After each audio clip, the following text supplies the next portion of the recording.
Hey everyone, hope you are all doing well. Just wanted to do a brief little video on the Nintendo Direct that happened on April 12th.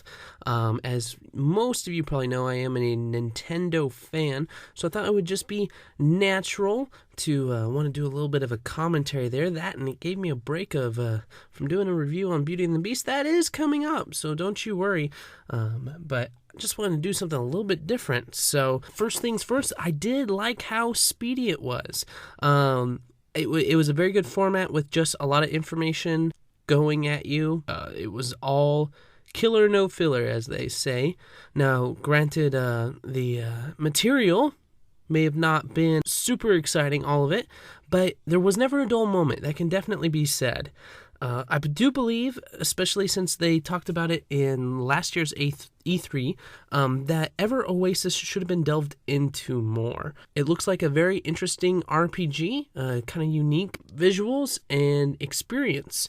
But we kind of don't really know a whole bunch about it, and it was just a little blip. How am I supposed to get excited for something I don't really know a whole bunch about? I did kind of feel the same with Monster Hunter Stories. That might be a little more personal for me because I have tried playing one of the Monster Hunter games, and didn't really find it to my liking. Not that it was a bad game, I didn't find it very interesting or engaging, especially when there were other games that I could be playing that did hold my interest better. So it appears that Monster Hunter is wanting to take a more story-centric approach. You kind of have my interest now. I kind of want to see where this is going, but I still pretty much don't know anything. RPG Maker looks interesting. I just basically wonder how limited or not that it may be, because I am interested in making my own RPGs. I'm actually familiar with the RPG Maker series. I'm wondering if it is from the producers of RPG Maker, or if this is something that's just separate and they just calling it RPG Maker.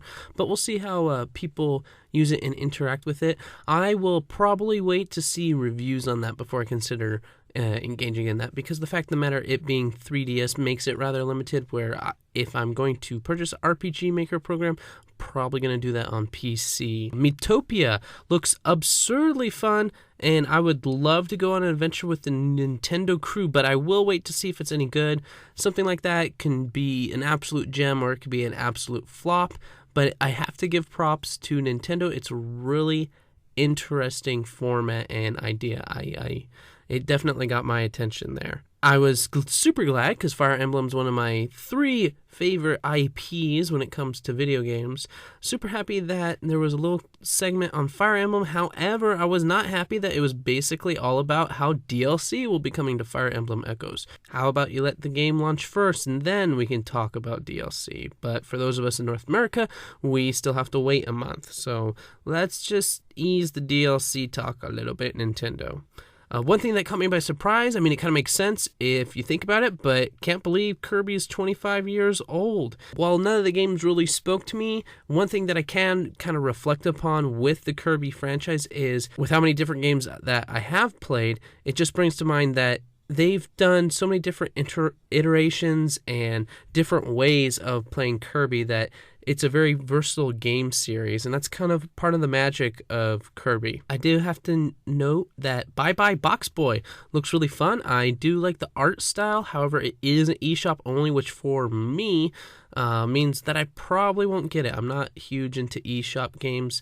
I'm a physical copy sort of person. So, if push comes to shove, and I have an opportunity to get it, I will get it, but I already have a bunch of games on my backlog that A, I need to finish, and B, that I need to purchase. It's not too likely with those 2 things, but we'll see. I'm glad it looks interesting. I hope it does well. They also launched more Amiibo, which look good. I'm not into Amiibo collecting, but I know a lot of people are. I know for particular individuals that the ones that they sent out, well, specifically the new Legend of Zelda Amiibos, and also the Cloud, Corrin, and Bayonetta Amiibos, a lot of people are excited about. So I did enjoy the ARMS presentation. It was fun. Nintendo needs to keep playing up the unique style of ARMS. It is a very colorful, very flashy, very splashy sort of game, and I am very intrigued.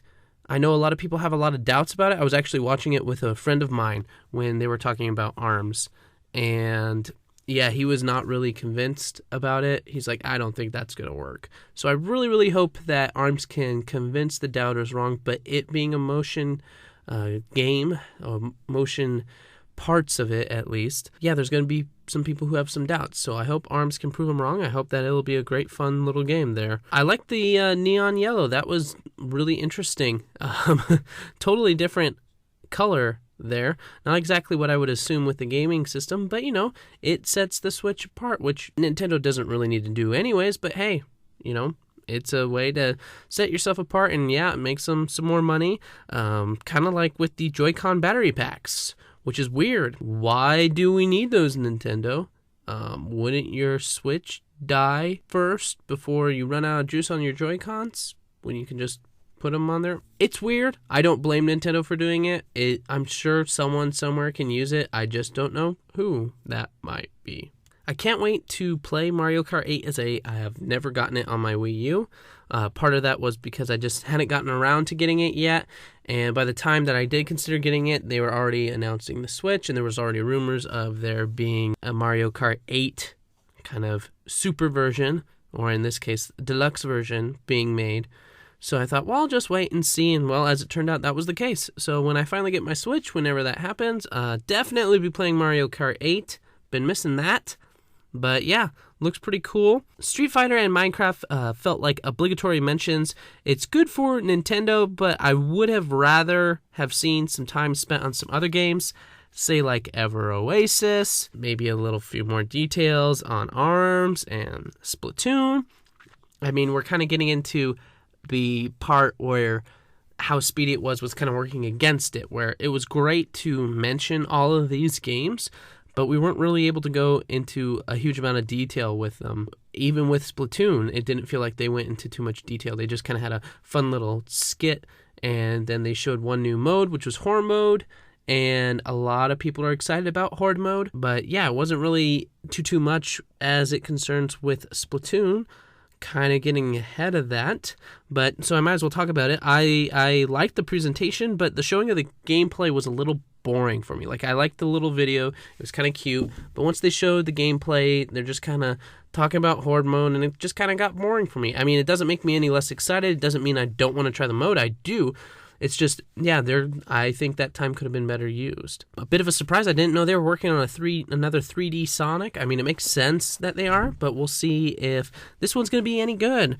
But the one that a lot of people are salivating over is Sonic Mania. And yeah, it looks pretty good. I've never played through a full Sonic game. I've played it in bits and pieces at friends' houses. Any of that would have been probably a good decade ago, so I don't have the most familiar relationship with Sonic, but it is a premier franchise, and I hope it does well, and it's kind of funny to think about playing a Sonic game on a Nintendo system, because Sonic was a Sega mascot once upon a time. Puyo Puyo Tetris. Now, I do love myself some Tetris, but I haven't played Puyo Puyo before, as the video did note. It looks like a wonderful multiplayer game that ruins friendships, more than likely. Not so much that you would be doing anything directly, but who knows? Like I said, I've never played Puyo Puyo, but that looks like it could get pretty intense with some friends. Looking forward to playing that. Also, I may have to rebuy Rayman Legends. I have that for my Wii U, but this definitive edition, or whatever it is that they're calling it, looks pretty awesome. May have to just rebuy that game. Some games are worth it. Rayman Legends is one of them. Also, Cine Mora X looks really intense in a line of old shooters, space shooters as I like to call them. I know there's a more technical term for it, but the term is escaping me right now, so I'm sounding like a super professional. But yeah, looks very intense. Definitely have my interest. I'm not a huge fan of Grasshopper games.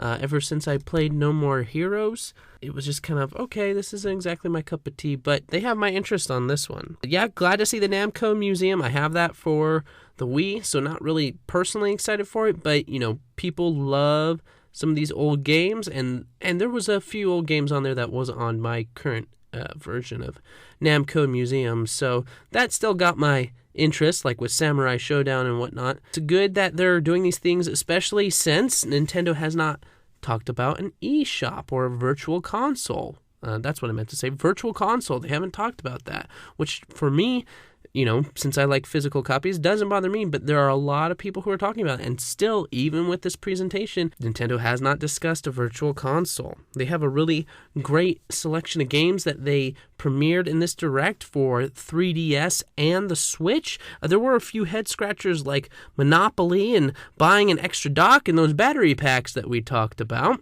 But all in all, I felt that it was a pretty solid Direct. I did like the rapid style. As I said, it was fast-paced, it was fun, it was informative, but it wasn't informative enough for the things that we want to find out. So there was still kind of a lack of depth of information on certain things. So I did feel that it was lacking there. Also, I felt that there should have been something of a surprise announcement. I know there were a few things where it's like, hey, this is releasing today, play the demo today. But they were mostly 3DS titles. There may have been one or two Switch things that they talked about. Most of it was just, there wasn't really a whole bunch of surprises. And I think, I kind of understand that. I think Nintendo's focus is, okay, we just got to get games. People talked about how we didn't have enough games. Well, that's what we're doing. We're talking about games. We're getting those games out there. And I think that's good on Nintendo. I realize probably those announcements are waiting for E3. Still, a little mention about something unexpected would have been nice. All in all, I was pleasantly pleased, if that's a thing. I guess it is now, with the Nintendo Direct. Since I gave the Switch presentation a rating, I guess I'll go ahead and give this a rating, even though I didn't give my Nindies one, but whatever. That ship has sailed. I would give this a solid B. It was very well done. Nothing too terribly exciting, but there wasn't really any dull moments. So if Nintendo keeps going on in this direction, I think things bode pretty well for them. Anyways, go ahead and let me know what you thought of the Direct. I will appreciate your comments. Thank you for watching. Please leave a like and a subscribe if you are so inclined. There's a bit of more of a spitball, light notes, as it were, presentation. Normally I do reviews, but I also love to talk about Nintendo. But most of you probably know that. I want to thank you again for watching. This is the OutcastWriter signing off, and remember, what we create matters.